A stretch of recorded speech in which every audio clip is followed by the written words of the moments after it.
Indian સબકોન્ટિનેન્ટની આપણે વાત કરીએ તો ઇન્ડિયન સબકોન્ટિનેન્ટમાં મુખ્યતઃ હેડ એન્ડ નેક ઓરલ કેન્સર્સનો ઇન્સિડન્સ સૌથી વધારે છે.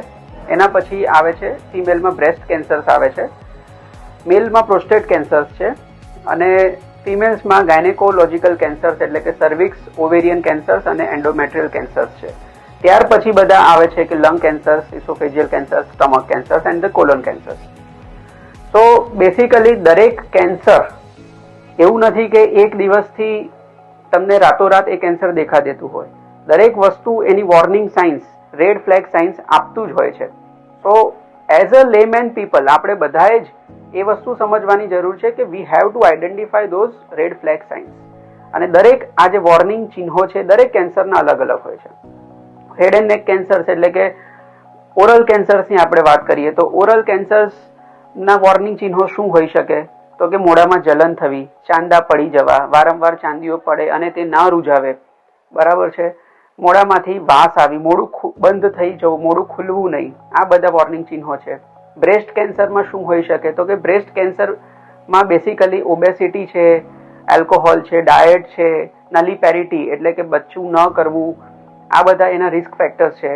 બ્રેસ્ટમાં એક સાદી ગાંઠ હોવી, નાની ગાંઠ હોવી અને ધીરે ધીરે ગાંઠ મોટી થવી. નાની ગાંઠ હોય તો આપણે એને અવગણવાની નથી હોતી, બરાબર. નિપલ ડિસ્ચાર્જ આવો, એબનોર્મલ નિપલ ડિસ્ચાર્જ, કે એમાંથી બ્લડી ડિસ્ચાર્જ આવો, વાસવાળો ડિસ્ચાર્જ આવો, આ બધા, કે બગલમાં ગાંઠ થવી, કે શરીરમાં બીજા કોઈ પણ જગ્યાએ સ્વેલિંગ થવું કે ગાંઠ થવું.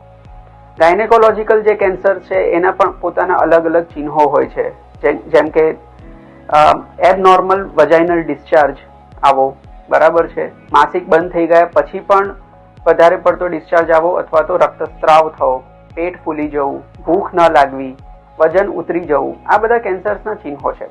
આ ચિહ્નો ભલે નાના છે પણ એ ચિહ્નો, નાના ચિહ્નો જ્યારે પકડમાં આવી જતા હોય છે ત્યારે એ સમજવું કે કેન્સર અર્લી સ્ટેજમાં છે.